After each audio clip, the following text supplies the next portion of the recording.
चला तर मंडळी, आजचा युनिक नाश्ता बनणार आहे. तसा तर हा सर्वांच्या पाहणीचा नाश्ता आहे, सर्वांना आवडणारा. एकदम लहानापासून तर मोठ्यांना सर्वांनाच हा नाश्ता आवडतो.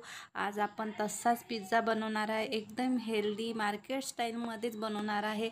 घरामध्ये सुद्धा आपण हा 150 ते 200 रुपयाचा पीस खाल्ल्यापेक्षा घरीच एकदम आपण सोप्या पद्धतीने हा आजचा पिझ्झा तयार करू. तर हा पिझ्झा एकदम युनिक आहे. एंडपर्यंत पाहत राहा, स्किप बिलकुल करू नका.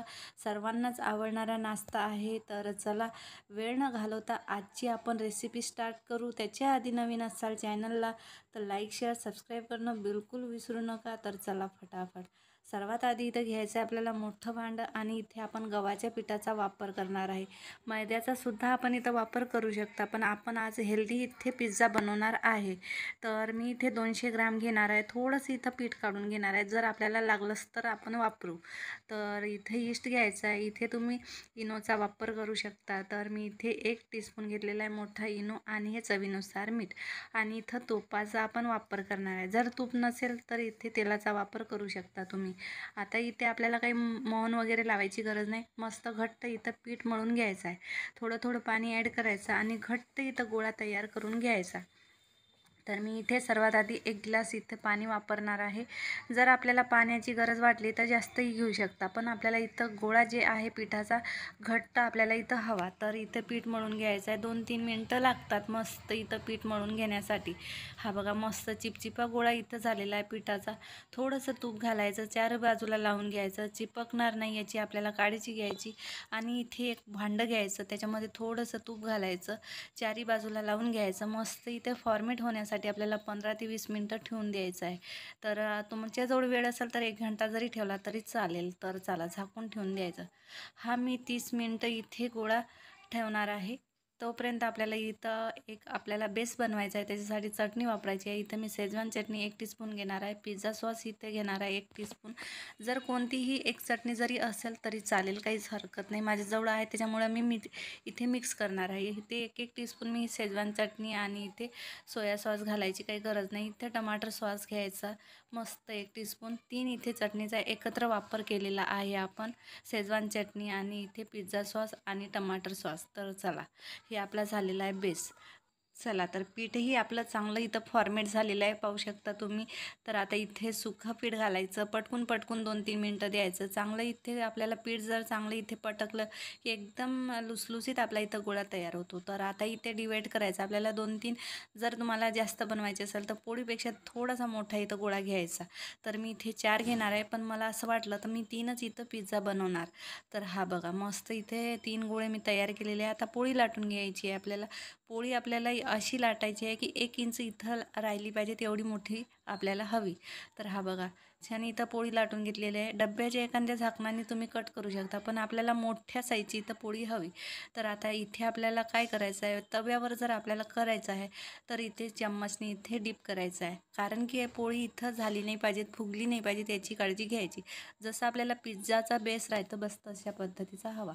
हा बघा इथे मी छेद करून घेतलेली आहे. एका प्लेटमध्ये ज्याच्यामध्ये आपल्याला बनवायचं आहे त्याच्यामध्ये एका प्लेटमध्ये काढून घ्यायचे. अशा मी 2 पोळ्या इथं लाटून घेणार आहे. पिझ्झा बेस बनवायचा असला तरी रेडीमेडही मिळू शकतं, पण घरी छान बनून जातो. हा आज आपण गव्हाच्या पिठाचा पिझ्झा तयार करत आहे. तर 2 मी इथं पोळ्या लाटून घेतलेल्या आहे पिझ्झाच्या, पाहू शकता तुम्ही. तर इथे सुद्धा आपल्याला चम्मचनी इथे डीप करून घ्यायचं आहे, पाहू शकता. तर चला अशाच पद्धतीने आपण तयार करायचे. आता इथं आपल्याला नॉर्मल तवा घ्यायचा आणि गॅस आपल्याला स्लोच ठेवायची. आता जिकडून आपण इथं छेद केलेले आहेत तो भाग आपल्याला खालच्या बाजूला टाकायचं आणि याच्यावर सुद्धा आपल्याला इथे डॅश डॅश करून घ्यायचे आहे. कारण की पोळी अशी झाली नाही पाहिजेत, फुगली नाही पाहिजेत, त्याच्यामुळं आपल्याला इथे चम्मचने असे डॅश करून घ्यायचे आहे. तर 1-1.5 मिनिट एका बाजूला शेकू द्यायचा आणि दुसऱ्या साईडला आपल्याला पलटून घ्यायचा.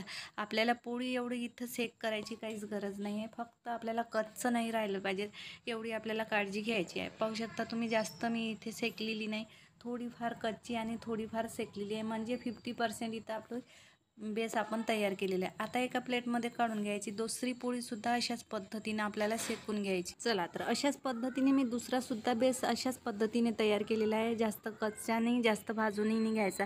आपल्याला फक्त 50% इथं कुक करायचा आणि नंतर गॅस बंद करून घ्यायचा. आपल्याला पुन्हा इथे आपल्याला मेल्ट करण्यासाठी ठेवायचं आहे. तर हे सॉस आपण तयार केलेलं आहे, हे लावून घ्यायचा बेसवर. कोणतीही एक चटणी जरी असली तरी लावू शकता, नसेल तर हिरवी चटणी बनवा. मस्त इथं बेस तयार होतो. हा बघा छान इथे मी चटणी लावून घेतलेली आहे इथे. आणि आता याच्यावर आपल्याला टाकायच्या आहे भाज्या. तर आता आवडीनुसार इथं आपण भाज्या घेऊ शकतो. इथं ही हिरवी मिरची घेतलेली आहे, शिमला मिरची, लाल मिरची, खीरा आणि कांदा. ह्याच्यामुळं कसं ना एकदम परफेक्ट स्वाद येतो, जसं आपल्याला बेकरीमध्ये मिळतो ना, बस तशाच पद्धतीचा. हा बघा छान दिसतो ना, दिसायलाही खूप सुंदर, खायला तर खूपच टेस्टी, हेल्दी आहे. आपण मैद्याचा बिलकुल इथं वापर केलेला नाही, बेकिंग पावडर, बेकिंग सोडा बिलकुल यूज नाही केलेला, किंवा दहीसुद्धा नाही. तर हा झालेला आहे आपला मस्त पिझ्झा बेसचा तयार. आता इथे चीज टाकायची. चीज हा आपला पिझ्झाची जान आहे असं म्हणू शकतो आपण. एकदम जर चीज असली की पिझ्झा परफेक्ट लागतो खायला. तर हा मी पहिल्यांदा कट करून घेतलेला होता. हा बघा छान. तर हा झालेला आहे आपला पहिल्यांदा एक बेस तयार केलेली आहे पिझ्झेची. दुसरीसुद्धा अशाच पद्धतीने आपल्याला तयार करायची. आता ज्याच्यामध्ये आपल्याला इथे प्लेटमध्ये बेक करायची आहे, तर एक प्लेट घ्यायची, त्याच्यामध्ये हा आपल्याला पिझ्झा तयार केलेला आहे ॲड करून घ्यायचा आहे. जरासा हलकासा गरम राहतो, त्याच्यामुळं हात जळण्याची शक्यता राहतो. हळूहळू करायची सर्व कामं. आता कोणतीही कढई घ्यायची बेक करण्यासाठी, गरम करायची, त्याच्यामध्ये एक रिंग टाकायची, प्लेट झाकून ठेवायची 1 ते 1.5 मिनटं. तर हा बघा छान मस्त आपला एक इथं पिझ्झा बेस तयार झालेला आहे. दुसरा बी अशाच पद्धतीने तयार करून घ्यायचा. मी हा दुसरासुद्धा असाच तयार केलेला आहे, बघू शकता तुम्ही. तर आता हा आपल्याला गॅस बंद करायची आणि काढून घ्यायचा. आपल्याला जब्बर तीन बेस आपण इथं पिझ्झा बेस तयार केलेली आहे, खूपच छान. तर चला, हा आपला झालेला आहे 3 पिझ्झा इथं आपण तयार केलेले आहे. एकदम सोप्या पद्धतीने केलेली आहे, काहीच आपण याच्यामध्ये जास्त ॲड केलेले नाही, आणि हेल्दी पिझ्झा आपण तयार केलेला आहे.